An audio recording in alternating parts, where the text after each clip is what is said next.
মুরব্বী মুরব্বী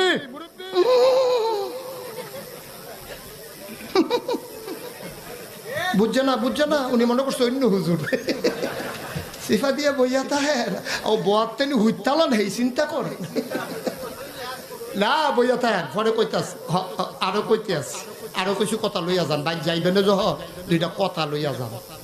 এই মুরব্বী,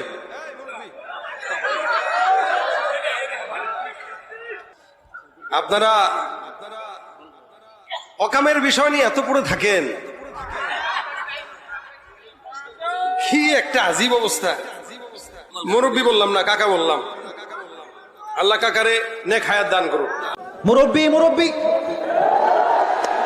ফোন নামান মহা মুশকিল। মুরব্বীরাও আজকাল ফোন বের করে। ও মুরব্বীরা তো খুব ফেমাস বাংলাদেশে, তাই না যুবক ভাই? বললাম না কুমিল্লার ব্র্যান্ড, যে বলতে সেও কুমিল্লারই মানুষ। আল্লাহ আমাদের প্রিয় মুরব্বী হুজুরকে নেক হায়াত দান করুন, সকলে পড়া আমিন। মুশতাক ফয়েজি হুজুর, হ্যাঁ আমি বলি উনি তো রিসেন্টলি ভাইরাল হয়েছে, মেবি খুব বেশি ভাইরাল হয়েছে, বা ওনার বক্তব্য আমি আরো 2 বছর এত মজা কথার মাঝে, কুমিল্লার ভাষার মাঝে মজাই আলাদা, শুনলেই শুনতে মনে চায়। ওই একটা কল রেকর্ড ভাইরাল হয়েছিল না, কল রেকর্ড এই ফোন দিয়েছে গ্রামীণ ফোনে, মেবি অফিসে দিয়ে বলছে সালাম আলাইকুম, ভালো আছেন নি? তো মেয়ে বলছে ভালো আছে, আপনি ভালো আছেন? যাই হোক কথাবার্তা বলতেছে, কি আর বালা এনো সাদা সে পুরো সব টাকা পুরাই যায়, কিছু বুঝি না আমি। তখন আমরা বুঝলাম যে কুমিল্লার ভাষার মাঝে একটা মিষ্টতাই আছে দাদা, যুবক ভাইরা, ঠিক কিনা বলেন?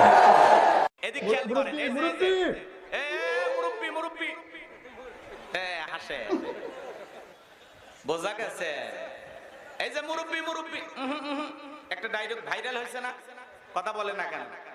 আমাদের একজন প্রবীণ আলোচক, উনিও পীর সাহেব, কি নাম বলেন তো? কথা বলে না কেন? শায়েখ মোস্তাক ফয়েজি পীর সাহেব, চমৎকার কথা বলেন। আমি নিজে তার আলোচনার একজন ভক্ত। আল্লাহু আকবার বলেন।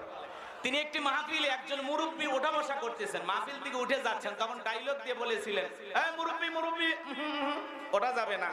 সেই বক্তা ভাইবেন না যে আপনি মাহফিল থেকে উঠে যাবেন আর আমি ওয়াজ করব। বসেন বসেন, কথাকে বোঝা গেল?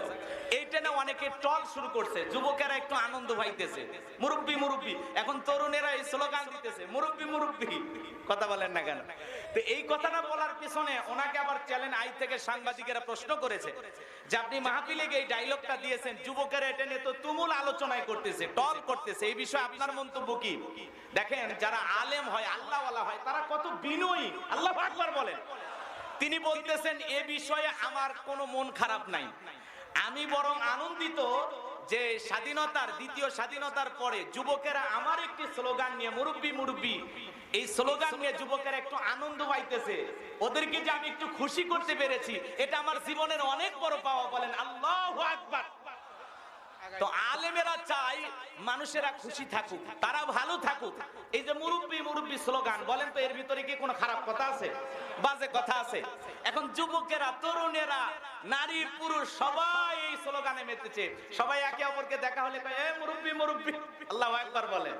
তা আমরা অনেক মাহফিলে গিয়ে বলি। আবার উনি আরেকটা মাহফিলে বলেছিলেন, সোনামণি সোনামণি উঠো না বসো, ছোট্ট বাচ্চাকে বলেছিলেন। এগুলো নিয়ে অনেকে টল করে, বলতে পারে, কিন্তু মনে রাখবেন আলেমদের কথা নিয়ে টল করলেও আমাদের তাতে কোনো সমস্যা নাই। যার কথা নিয়ে টল করতেছেন উনি অনেক বড় একজন পীর সাহেব। আল্লাহু আকবার বলেন। তো মোস্তাক ফয়েজির জন্য দোয়া করবেন, উনি একজন দ্বীনের দায়ী, চমৎকার কথা বলেন, আমি নিজে তার আলোচনার ভক্ত। এই জন্য যুবকেরা আলেমদেরকে মহব্বত করার দরকার আছে না নাই?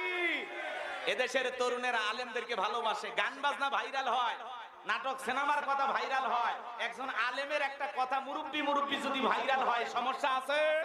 কোনো সমস্যা নাই। সম্মানিত ভাইয়েরা আমার, ভূমিকা এদিক সেদিক দেওয়ার কোনো সুযোগ নাই, লম্বা হবে লম্বা করার কোনো সুযোগ নাই। বারবার আমার ভাইটা বলতেছে হুজুর চেপে আসতে বলেন। যারা স্বেচ্ছাসেবক আছে, আপনাদের বিশাল একটা নাম দেখলাম, শিক্ষা সেবা উন্নয়ন সংস্থার উদ্যোগে আজকের মাহফিল। তাহলে সেই সমস্ত তরুণ যুবকদেরই কথা বলবেন, আমাকে বলে আর কষ্ট দেবেন না। আপনারা একটু চেপে চেপে বসবেন, সুন্দরভাবে বসার পরিবেশ তৈরি করে দেবেন। লোকজন যেভাবে আসতেছে, আজকের মাঠে জায়গা হবে না ইনশাআল্লাহ। লিল্লাহিত তাকবীর। তাহলে যুবকেরা আলেমদেরকে মহব্বত করে, শায়েখ মোস্তাক ফয়েজিকে মহব্বত করে, এজন্য তার কথা নিয়ে যুবকেরা আনন্দ করতেছে। সেই সমস্ত বড় আলেমেরা কখনো মন খারাপ করে না, তিনি আরো হাসতে হাসতে বলতেছেন, আমার কথা নিয়ে যুবকেরা যদি একটু আনন্দ পায়, মজা পায়, এটাই আমার সার্থকতা। আমরা তো এটাই চাই যে যুবকেরা আমাদের কথা নিয়ে আলোচনা করুক। বলেন আল্লাহু আকবার। এজন্য প্রিয় শাইখের জন্য আমরা দোয়া করব, আল্লাহ পাক যেন তার কণ্ঠকে দ্বীনের জন্য কবুল করেন। জোরে বলেন আমিন। আরেকটু জোরে